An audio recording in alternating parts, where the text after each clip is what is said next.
Bonjour, salam alaikum. Donc, on va essayer de. Donc, on va continuer notre cours de mécanique rationnelle. Donc, la dernière chose qu'on a fait, c'était donc la statique des solides. Donc, on a fait la première partie donc, de ce cours.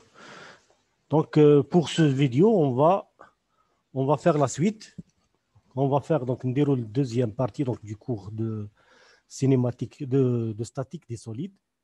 Donc, je pense la dernière chose qu'on a fait, c'était les conditions d'équilibre. D'accord? Donc, qu'est-ce qu'on a dit? Donc, on a dit qu'un solide, un système de force qui s'applique sur un solide, donc il va être réduit à deux vecteurs, une résultante générale et un moment résultant. D'accord? Le moment résultant, donc, c'est un couple de forces. Pour avoir l'équilibre, il faut donc que les deux vecteurs soient nuls. Donc, il faut que la somme des forces soit nulle. Également, la somme des moments par rapport à n'importe quel point doit être égale à 0.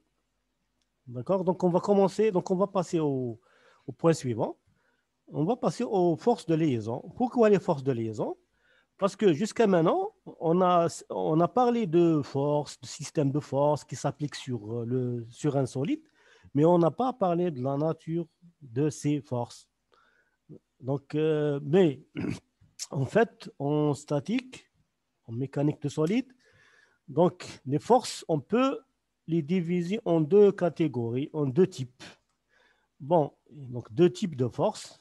Il y a les forces qui sont actives, hein, donc les forces actives, donc, et les forces passives, ou bien de liaison, ou bien de réaction. Donc les forces actives, donc, par exemple, le poids, ou bien n'importe quelle force qu'on applique sur un solide, hein, avec la main, ou bien avec un moteur, ou bien avec... Ça, on appelle... L'exemple le plus connu, c'est le poids. Les forces, donc, généralement, ils sont connus. Bien sûr, quand ils s'appliquent sur un corps ou un solide, ils ont tendance à le faire déplacer. D'accord? Mais par contre, les forces passives ou bien les forces de liaison, donc, ont trois caractéristiques. D'abord, ils sont inconnus. Ils sont inconnus. Dans un premier temps. Donc, il faut faire un calcul pour les connaître. Deuxièmement, ils sont une réponse aux forces actives. Donc, c'est une réponse. Ce n'est pas des forces qu'on applique. On applique les forces actives, le poids par exemple, on calcule les forces de liaison. D'accord? Donc, c'est la deuxième caractéristique. Troisième caractéristique, donc les liaisons, donc ils ont tendance à bloquer le mouvement. Donc les forces de liaison, ils bloquent le mouvement dans une direction donnée. Donc voilà, les principales donc les principales propriétés des forces, surtout les forces passives ou bien des forces de liaison. Bon, l'exemple le plus connu, le plus évident, c'est quand vous allez mettre un solide sur un support, une table par exemple. Donc la table a dit qu'elle va exercer une réaction R. Donc la réaction R, donc c'est une réponse au poids. Par exemple, si vous allez mettre un solide, un corps plus grand sur le même support, sur la même table. Pourtant, c'est la même table, mais la force qui est appliquée, elle est plus grande dans ce cas. Et là, quand le poids, par exemple, tu as le solide, le corps, tu as plus grand, donc elle est plus grande. Donc, vous voyez bien que c'est une réponse. En plus, ils sont inconnus. Ça dépend des forces actives. OK? Bien sûr, ils permettent d'avoir l'équilibre parce qu'ils bloquent le mouvement. D'accord? Voilà. Donc, maintenant, on va passer aux différents types. Il y a plusieurs, on va citer plusieurs types de liaisons. On ne va pas rentrer dans les détails, mais on va donner donc l'idée générale pour chaque type de liaison. Bon, bien sûr, le contact simple, donc quand je dis simple, c'est qu'il n'y a pas de frottement. Il n'y a pas, parce que on ne va pas le traiter. Le contact avec frottement, on va pas il n'est pas dans votre programme. Donc, هنايا نحطوا un solide فوق une surface. Donc, c'est clair. La réaction de cette surface donc, va être une force perpendiculaire à la surface. Donc, d'accord? Dans le cas où la surface TAC elle est courbée, donc la force de réaction de cette surface, donc quand on dépose un solide sur une surface qui est courbée, donc la réaction va être perpendiculaire à la tangente. À la tangente. Donc c'est clair? Donc maintenant, ensuite, on va parler des appuis. Les appuis. Donc, واش الفرق بين l'appui ou le contact? Contact simple, c'est que c'est une surface de contact. Mais par contre, les appuis généralement, donc ce n'est pas une surface, mais un point ou un peu plus. Donc l'essentiel, les dimensions, la surface de contact, elle est très petite, très petite. Donc on peut l'assimiler à un point, par exemple. Ok, donc d'accord. C'est un contact en bas. C'est un contact. Remarquez. Au point A, vous avez un contact parce que vous avez une surface. Mais par contre, en B, là, vous avez un appui. Vous avez un appui. Ben, en fait, il y a deux types d'appuis. Il y a les appuis simples. Les appuis simples. Et maintenant, on va mettre, par exemple, une poutre sur un appui. Généralement, les appuis simples se forment triangle plus bi. Parfois, on appelle ça également appui rouleau. On dessine donc un triangle et des billes ou des roues. D'accord? Donc, juste pour montrer, donc il y a juste un appui. Parce que le mouvement du solide, suivant la direction horizontale, le mouvement il n'est pas bloqué. Donc, il y a juste un appui sur le marteau pour le support. Donc, dans ce cas, donc, la réaction elle sera perpendiculaire au solide. La réaction elle est perpendiculaire au solide, à la barre. Parfois, il y a ce qu'on appelle qui trouve parfois un triangle, mais qui fait des roues, mais qui des billes ou des roues.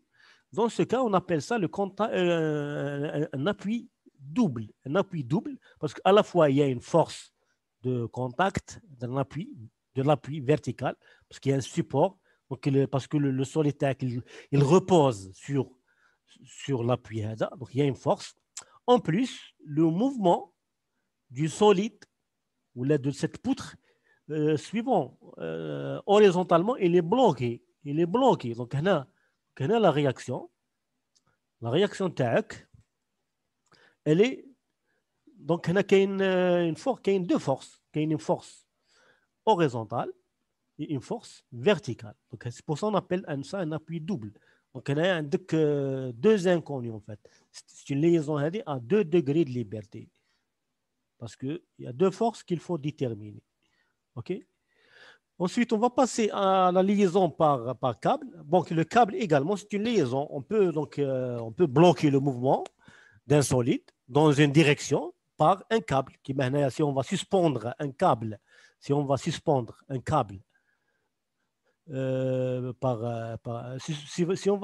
poids par un câble, donc le câble va exercer une force sur le solide. La force elle est appelée tension d'un câble. Donc la tension elle est toujours portée par la droite du câble, même si le câble il est incliné, qui est le cas qu'on a traité avant. Donc pour la barre elle est maintenue en position inclinée par un câble qui est également incliné. Donc la force elle sera toujours portée par le câble. D'accord? Maintenant on va passer à l'articulation cylindrique. L'articulation cylindrique. Vous avez l'articulation cylindrique. Sphérique, cylindrique. Donc l'articulation cylindrique, donc bon j'ai oublié d'écrire. Donc normalement il faut écrire, il faut rajouter un titre, un sous-titre, articulation cylindrique. Donc quelle est l'articulation cylindrique? Bon, vous avez un solide, le solide là par exemple, peu importe la forme qui maintenant sous forme de cube ou la parallépipède. Ben, on va l'attacher par le biais d'un cylindre. Le cylindre il est fixé sur un support. Le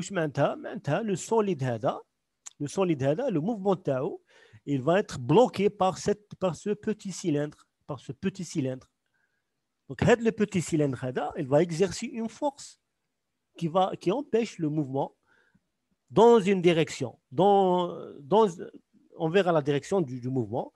Donc, il va bloquer le mouvement du cube parce que le cylindre, il est fixé à un support. Donc, vous allez voir que on appelle également, on a plusieurs appellations, donc pivot. Mais on ne va pas rentrer trop dans les détails. L'essentiel d'être fait articulation cylindrique, un solide lié à un autre solide par une surface. La surface entre les deux solides, hein, la surface c'est une surface cylindrique. D'accord? Donc, remarquez bien, le mouvement du solide, il peut faire une rotation autour de Z. On peut le déplacer également autour de Z, mais on ne peut pas le déplacer suivant les autres directions. Il est bloqué, le mouvement tau, suivant X et suivant Z. Il est bloqué. D'accord? Mais par contre, le mouvement tau suivant Z, il n'est pas bloqué. Donc, c'est pareil, c'est pareil. C'est pareil, pour l'exemple là. C'est pareil. Parce que le cas de la barre, qui est articulée au point A parce que souvent, tu fais le plan, dans le plan XY, on symbolise le symbole pour l'articulation cylindrique. Parce que généralement, on fait pas, on ne dessine pas les exercices, une articulation avec tous les schémas technologiques et tout. Donc, on dit des symboles. Qui trouve un symbole, le support avec le petit orifice qui contient donc le boulon, le cylindre. Donc, c'est une articulation cylindrique. Donc, dans ce cas, donc le mouvement du solide, il est bloqué suivant X, et également suivant Y. Donc, le mouvement, il est bloqué même pour une combinaison des deux. Donc, le mouvement tau, il est bloqué dans le plan XY. Donc, il reste fixe. Il va rester donc, fixé au point A. Le solide il sera fixé le point A. Donc, d'un point de vue de force, ça se traduit par une force. Le cylindre, il va exercer une force sur le solide. La force, obligatoirement, ça va être dans le plan XY. Elle va être dans le plan XY. Il n'y a pas de force suivant Z. D'accord? La force, mais elle est inconnue. Elle est dans le plan XY, mais on ne connaît pas son module, on ne connaît pas sa direction. Donc, ça se traduit par deux forces inconnues, RAX, RAY. Quand je dis inconnu, on ne connaît pas la direction tahatani parce que RAX, j'ai schématisé qu'il est positif, mais positif, suivant X, hein, donc, de gauche vers la droite ou de bas vers le haut. Mais en fait, ça dépend des forces actives qui s'appliquent sur la barre. Ça dépend des forces qui sont actives. Là, je sais qui sont positives. Mais en fait, c'est le calcul qui va déterminer est-ce que les forces RAX, RAY sont positifs ou bien négatifs. Voilà. Donc, là, on peut dire que RA, les composantes de la force exercée par l'articulation sur le solide, qui est le bar, c'est un cube. Donc, c'est son RAX, RAY. Il n'y a pas de composante suivante. L'espace, souvent, je trouve le symbole. Le symbole, je trouve deux traits avec deux traits, un cylindre. Je trouve un schéma d'un cylindre. L'axe tau, l'axe c'est Z. Dans ce premier cas, l'axe c'est Z. C'est pour ça la composante de l'articulation, la composante de la réaction de l'articulation suivant Z, elle est nulle. Donc, l'axe c'est Y. Donc, la composante de l'articulation qui est nulle, c'est la composante suivant Y. Il y a un 0. Donc, d'accord. Donc, toujours quand vous avez une articulation cylindrique, chaque articulation cylindrique possède un axe de révolution, l'axe de rotation du cylindre. Donc, toujours, la réaction tact a deux composantes. Wahda nulle. Laquelle qui est nulle, c'est celle qui correspond à l'axe du cylindre. كما هنايا RB, la réaction RB deux composantes, RBX, RBZ. Par contre, RBY, elle est nulle.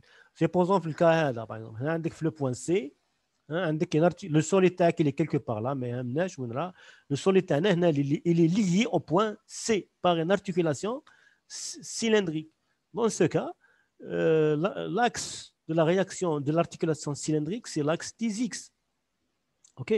C'est la raison pour laquelle les composantes de LC ont 0, LCX, LCZ. D'accord? Parce que suivant l'axe de rotation, il n'y a pas de composantes.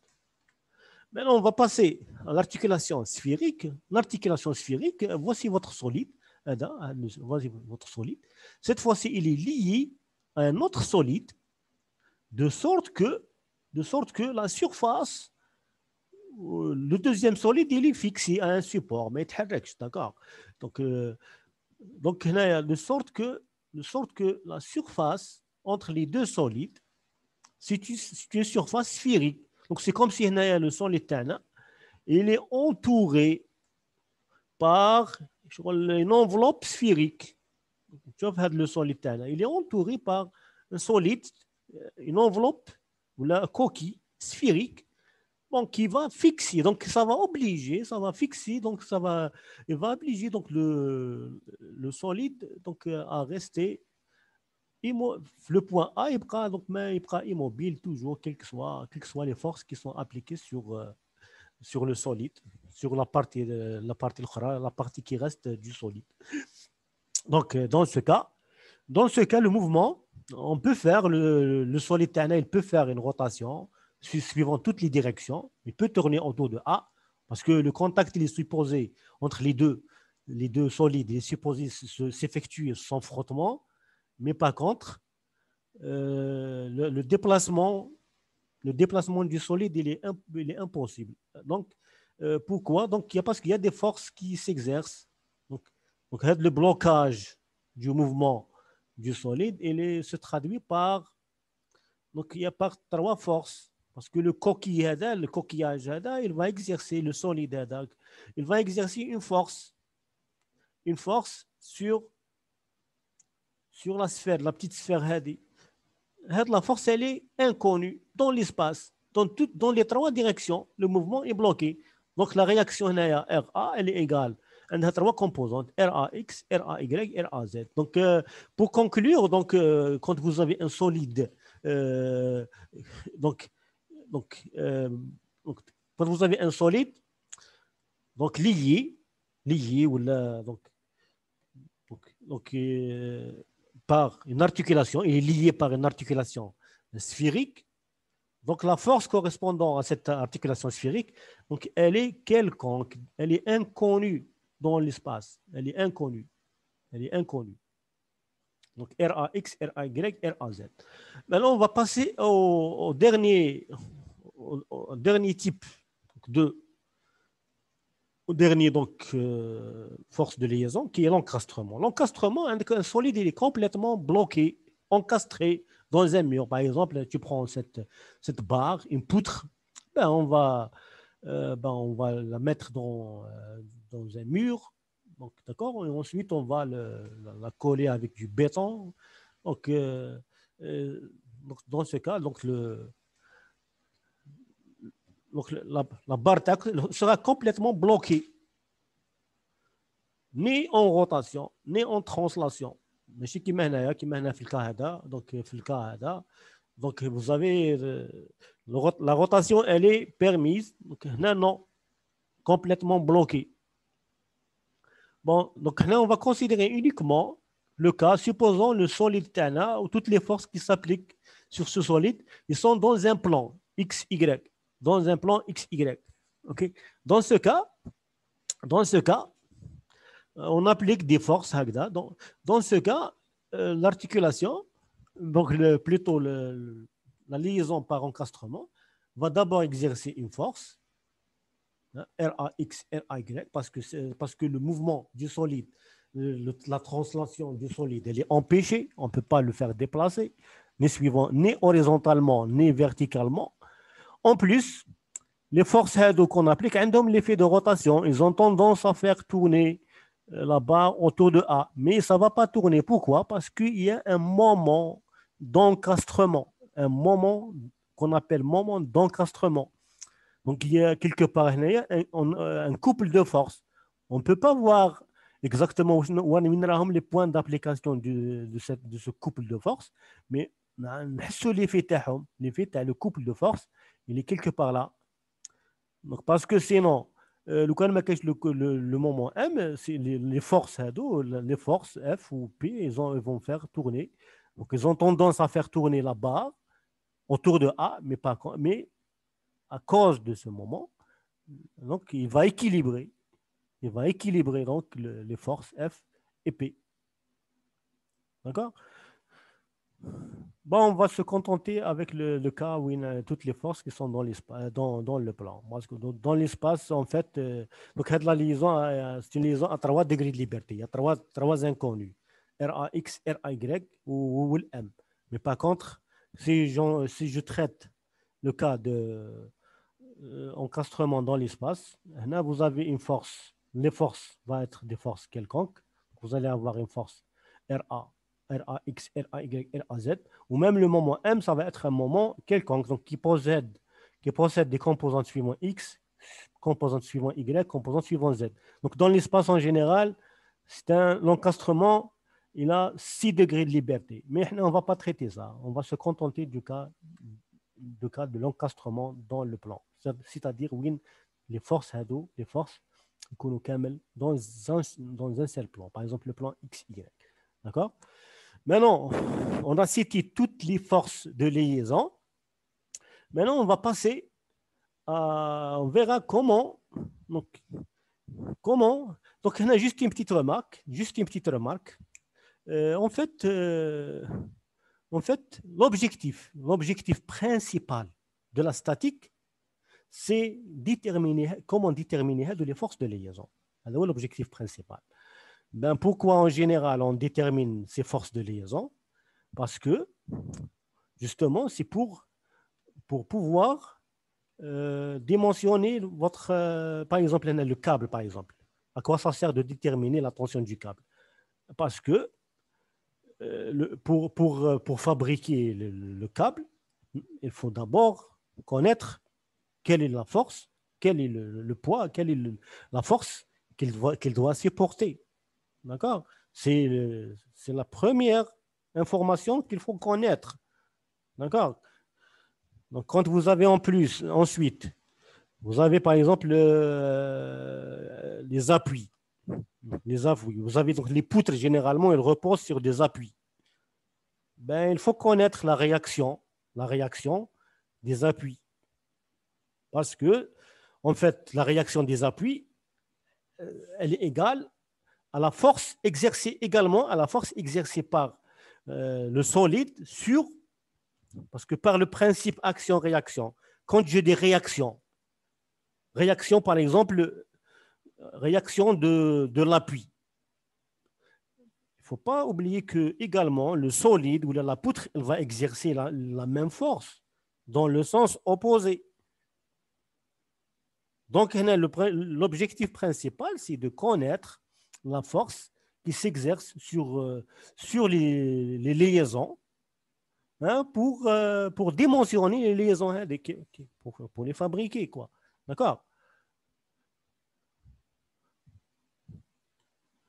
OK, donc maintenant, on va passer à présenter les étapes qu'il faut suivre pour résoudre un problème de statique. Donc, il y a plusieurs étapes en général parce que la démarche, vous allez voir que c'est les mêmes questions qui se répètent, qu'il y a une seule méthode. D'accord? Donc, la méthode AD. Donc, la première des choses, il faut identifier ou isoler votre système. Par exemple, le système TANA, voilà, c'est tel barre. Là, parfois, vous avez un système, vous avez deux solides à la fois.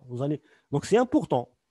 Donc, le système TANA, tu ne peux pas passer aux forces. On verra ça avec les exemples. D'accord? Bon, une fois, d'accord? Étape suivante. Donc, une fois que vous avez identifié le système, il faut chercher également les forces extérieures. Bon, les forces qui sont actives, également les forces de liaison. Donc, les forces, d'accord? Parce que il faut commencer par les forces qui sont connues, par exemple les poids. Ensuite, pour chaque liaison, donc mentalement, on va supprimer la liaison. ومن بعد ما يهمناش لا liaison. يهمنا احنا surtout la liaison تاعنا. Donc par exemple, il y a qu'une articulation cylindrique. Ce qui compte pour nous, c'est la force correspondante. Donc, on va remplacer les liaisons par leurs forces, les forces correspondantes. Donc تعاود تنحي donc les liaisons, remplacer l'effet تاعهم par les forces. Donc d'accord. En بعد, une fois que tu as identifié les forces, toutes les forces actives et de liaison, il faut passer à la projection. Parce que il faut d'abord définir un repère. Bon, généralement, les exercices, il y a comme les repères. Donc, sinon, il faut choisir un repère et faire la projection. Il faut avoir les composantes pour chacune des forces. Une fois avec les composantes, il faut passer aux conditions d'équilibre et créer les conditions. Conditions vectorielles, la somme des forces égale à 0, la somme des moments égale à 0. Ensuite, il faut établir les équations scalaires. Quand je dis scalaire, maintenant algébrique. Donc, il faut passer des relations vectorielles vers les relations algébriques. Il faut former les systèmes d'équations. Parce que vous allez avoir des inconnus. Donc, il faut former des systèmes d'équations qui contiennent les inconnus. D'accord? Pour la somme des forces. La somme des moments, également la même chose. Il faut écrire la deuxième condition liée à la somme des moments. On va développer les relations vectorielles pour aboutir aux relations scalaires. Ensuite, la dernière étape, une fois que tu as établi ton système d'équations, ben, il faut s'assurer que c'est un système, c'est pas un système hyperstatique, c'est-à-dire il faut s'assurer qu'il y a autant d'équations, autant d'inconnus. Ensuite, il faut résoudre le système. D'accord? On va montrer ça par un exemple. On va faire la série, l'exercice numéro 9. Numéro 9. Voilà. Voilà, donc l'exercice numéro 9. Donc, on va faire la statique. On va prendre le cas de l'espace. L'espace. Remarquez, vous avez un repère X ou Y ou Z. Et donc, vous avez une barre AB, bon, de longueur 4A qui est maintenue. Là, on cherche à la maintenir portée par Y, horizontale, portée toujours par Y. Donc, pour cela, donc, il y a le poids propre, P. En plus, on va suspendre le point E un autre poids, P1. Donc, un autre poids, P1. Donc, un panneau publicitaire. Donc, peu importe, l'essentiel, on a un poids. On a le poids propre, d'une part. Et d'autre part,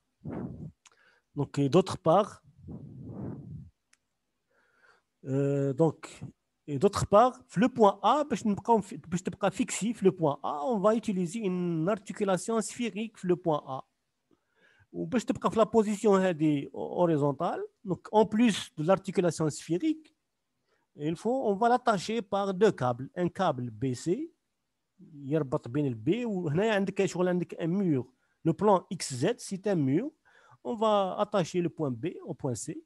On va attacher donc la barre à partir du point B vers le point C. وهنا كيف du point B vers le point D.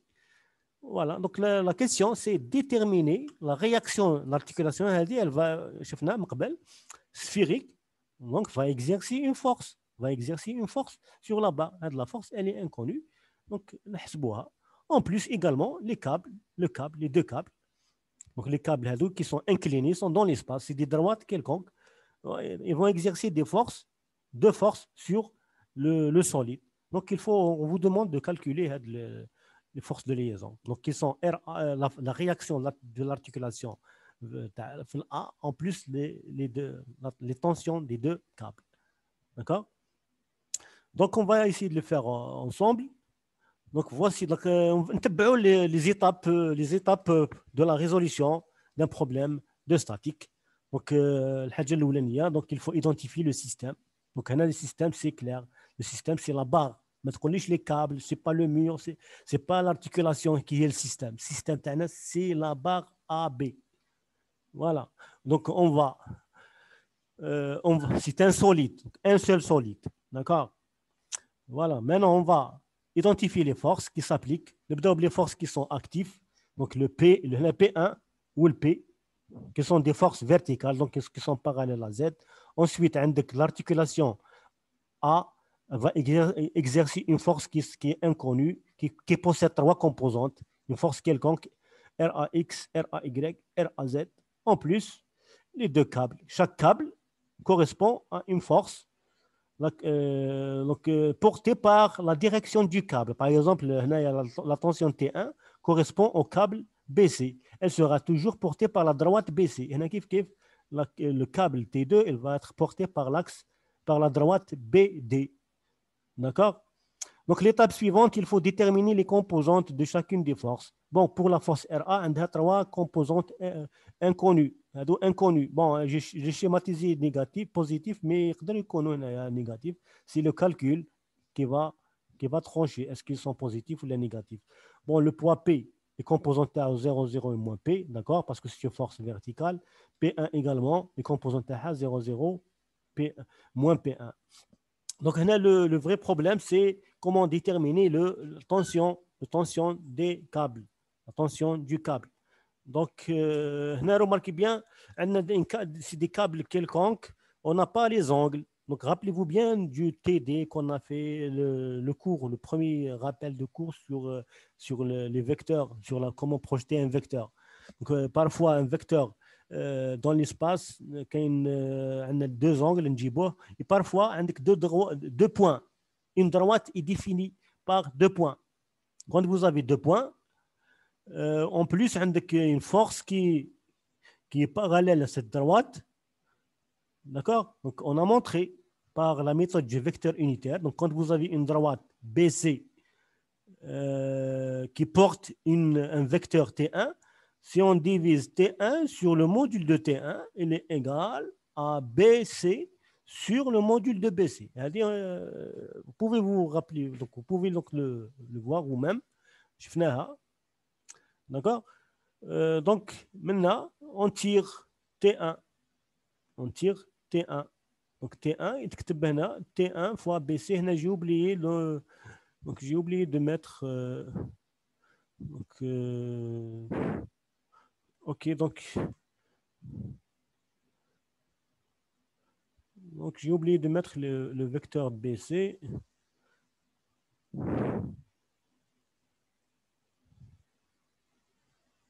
Donc le vecteur BC, dans le vecteur BC, on va le mettre. Le vecteur BC.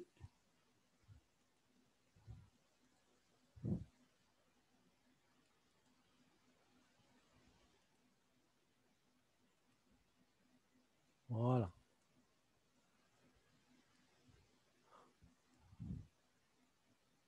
Voilà, je reviens à mon diapo.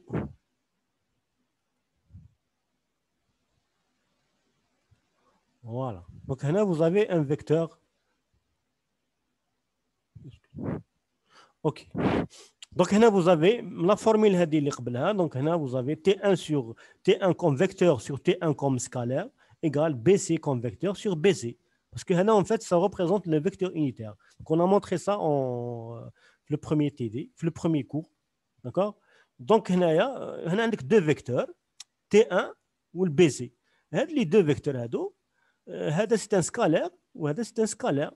Donc, finalement, on se met par exemple lambda. Donc, T1, mais BC, la relation entre les deux, c'est T1 égale lambda BC. Donc, si on appelle un vecteur collinéaire, ou je mets un collinéaire, donc proportionnel. Donc, il suffit de connaître les composantes de BC pour avoir les composantes de T1. Donc, l'idée, c'est que connaissant les composantes de BC, on dit les composantes de T1. On va multiplier les composantes de BC fois ce terme qui est égal à lambda, on dit T1. Donc, mais par contre, qu'est-ce que les composantes de BC? Les composantes de BC, on dit les coordonnées de B, les 0 ou le 4 ou 0. Pourquoi? Parce que le point B, il est sur l'axe Y, avec la distance entre A ou le B, il y a 4A. D'accord? Le point C, donc le point C avec les coordonnées dès le départ. Le point C, il est là. Les coordonnées moins A ou 2 ou A. Voilà. Moins A ou 2 ou A. Donc maintenant, BC, j'utilise la relation de Chasles, OC moins OB. O à l'origine, في الكا c'est A, O il correspond, il coïncide avec A, donc c'est OC moins OB. Donc il y a moins, dire la différence, هذا moins هذا. Donc moins A, moins 4A, 2, donc هذا moins هذا. Résultat, moins 4, moins A, moins 4A, 2A. نقدر نخرج A comme facteur, parce que هذا يتملتيبليا في 3 composantes. Donc نكتب باش ما نعاودش نكتبوش كل مره نكتب A entre parenthèses moins 1 4 ou 2.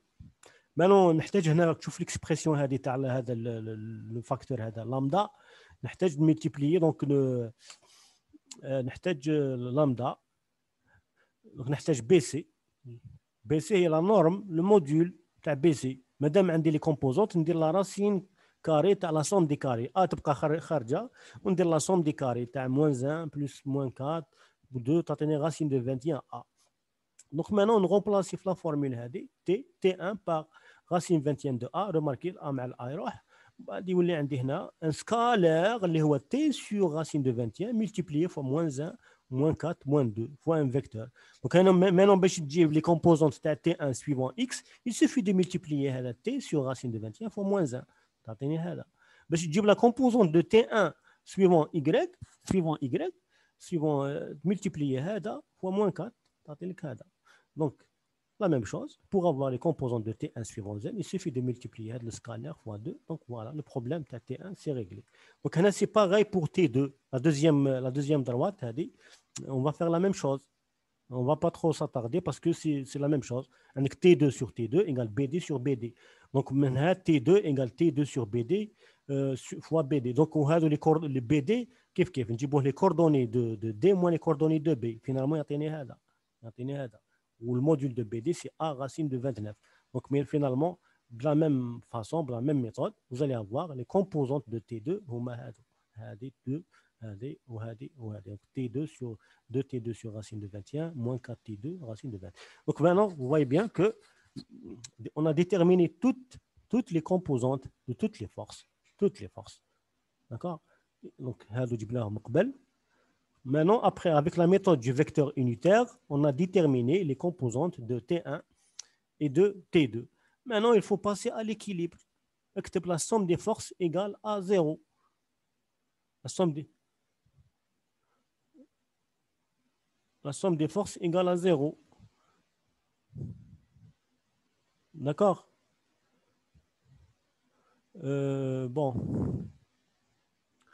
Bon, il y a un diapo qui a sauté. Donc, la somme des forces égale à 0.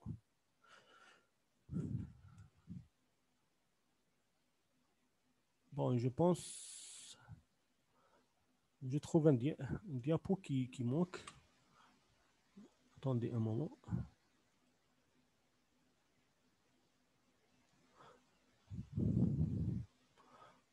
Montrer quand même que...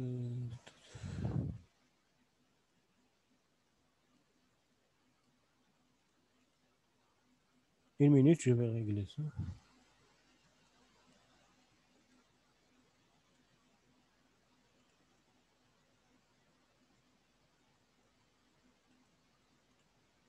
Voilà. Donc, là, la somme.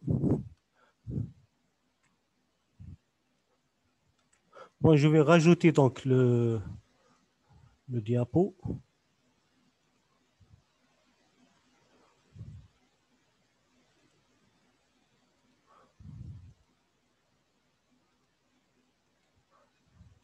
Bon, désolé. Donc, ok. Donc, maintenant, je reviens à mon actuel. Voilà. D'accord? Voilà. Donc, maintenant, j'ai écrit toutes les forces. Donc, désolé pour cet oubli. Donc, vous avez toutes les forces avec leurs composantes. D'accord? Qu'est-ce qu'on vient de faire? Donc, je récapitule. On a identifié le système, qui est la barre. Ensuite, on a identifié toutes les forces avec leurs composantes. Voici les composantes de RA, composantes de P, composantes de P1, composantes de T1, composantes de T2. Ensuite, on a écrit la somme des forces égale à 0. Qui veut dire pour chaque pour chaque composante suivant X, hein, donc les composantes suivant X, la somme, tu obtiens la relation algébrique. Z suivant Y, suivant Z. Tu numérotes les équations. Première équation, deuxième équation, troisième équation. Donc finalement, jusqu'à maintenant, il y a combien d'inconnus? On a 5. On a RAX, RAY, ou RAZ, ou T1, ou T2. Donc 5. Mais par contre, il y en a trois relations. Donc ce n'est pas suffisant, c'est insuffisant. Donc il faut passer donc il faut introduire encore deux équations. Hein? Donc on dit bon par les moments. Donc on va écrire la somme des moments, la deuxième condition d'équilibre, la somme des moments de toutes les forces, ça doit être égal à 0. Bon, on a un point pour calculer le moment. On peut faire pour n'importe quel point, mais le point le plus convenable est A. Parce que quand tu vas calculer la somme des moments par rapport au point A, on sait dès le départ que le moment de RA, le point A, qui a une force avec trois inconnus. Le moment RAX, d'accord, qui a une force, qui a trois inconnus. Une force avec trois composantes qui sont inconnues. Donc, il y a le moment de cette force. Donc, les moments KML, tu as les trois composantes, c'est nul. Donc, j'obtiens une équation qui contient le minimum d'inconnus. J'obtiens les équations que je vais obtenir. Les inconnus, T1 ou T2. Donc, il faut choisir A. Donc, pour cela, on va utiliser la méthode du produit vectoriel, la définition. Donc, le moment de P. Le moment de P. Le moment de P, le poids, il s'applique au sens de gravité. Donc, vous avez AG vectoriel P. Donc, on calcule le moment par rapport à A. Donc, A donc AG vectoriel P. Le moment d'application de P1 ou E, donc je vais multiplier, donc je vais faire le produit vectoriel AE vectoriel P1. Ensuite, les deux forces T1 ou T2, le point d'application T1 ou B. Donc, pour les deux, vous allez avoir AB vectoriel T1 plus AB vectoriel T2, parce qu'on calcule le moment par rapport à A, le point d'application des deux forces T1 ou T2 ou B.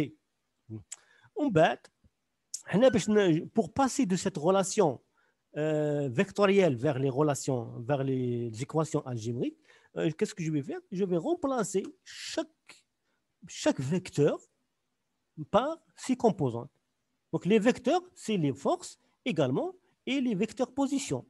D'accord? Les vecteurs position, les AG, ou AE, ou AB, ou AB. Donc, on va remplacer toutes les composantes.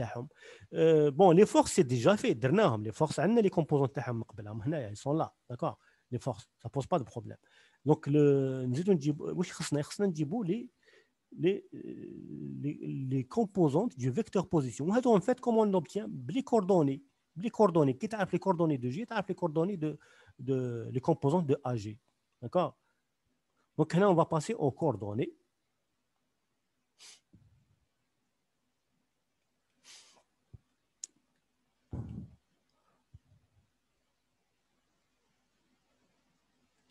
Bon, désolé, il y a une autre diapo qui manque. Il y a une autre diapo qui manque. Bon, on va la faire rapidement. Djiboha. Donc, rapidement. Je ne sais pas, je n'ai pas fait attention. Voilà. Donc, هذه هي la diapo qui manque. كوبيوها ونعاود نرجع الكور تاعنا. دونك راني هنا on est là. Je vais insérer une autre diapo, je vais coller. Ok, maintenant je reviens à mon diapo. Ok, voilà. Voilà, la somme des moments. Maintenant, on va remplacer AG par ses composantes. AG. Le point G, il est sur quel axe? Sur l'axe Y, avec une distance entre A et G, elle est égale à 2. Elle est égale à 2 pour le point G. Mais l'G qui est 2. Voilà. C'est pour ça on a fait AG, d'accord, 0, 2A, 0. Vectoriel, la force P, 0, 0, moins P. Les composantes de P, on a 0, 0, moins P. Pour le point E, les coordonnées 0, 3 ou 0. ou les composantes de P1 ou 0, 0, moins P1. Maintenant, le point d'application de T1, هو 0, moins 4 ou 0. Donc, le point E, donc, il est à l'extrémité. Le point B plutôt, le point d'application de T1. Vectoriel, la force T1 avec la force T1, avant de. Je préfère نخليها هكذا خير. Voilà. Plus, donc la force T1, هذه T1 لقيناها هكذا. Donc T1, T2, T1. Voici T1. ناخذها sur cette forme. Donc T1 sur racine de 21, moins 1, moins 4, 2, plus 0, 4, Z pour le troisième. Donc AB, هنا عندك AB vectoriel T2. هذيك AB, avec les composants, وهذه T2. هذه AB وهذه T2. Maintenant, on va développer. Maintenant, pour avoir la première équation, pour avoir la première équation suivant les X. Donc là, je vais écrire 3 équations normalement. Je cache la première ligne, ونحسب هذه في هذه moins هذه في هذه pour chaque produit vectoriel. ومن بعد je vais cacher هذه multiplier هذا fois هذا plus ومن بعد je vais cacher la première هذه la ligne ونحسب هذه في هذه moins هذه في هذه. وزيد je cache هذه la ligne la première les deux premières valeurs ونحسب هذه في هذه moins هذه في هذه. Bon, il ne faut pas oublier de multiplier fois le scalaire. D'accord? En bas, voilà, donc j'obtiens les relations suivantes. J'obtiens, donc, d'accord, donc c'est moins 2A fois P, c'est clair, 2A fois, d'accord?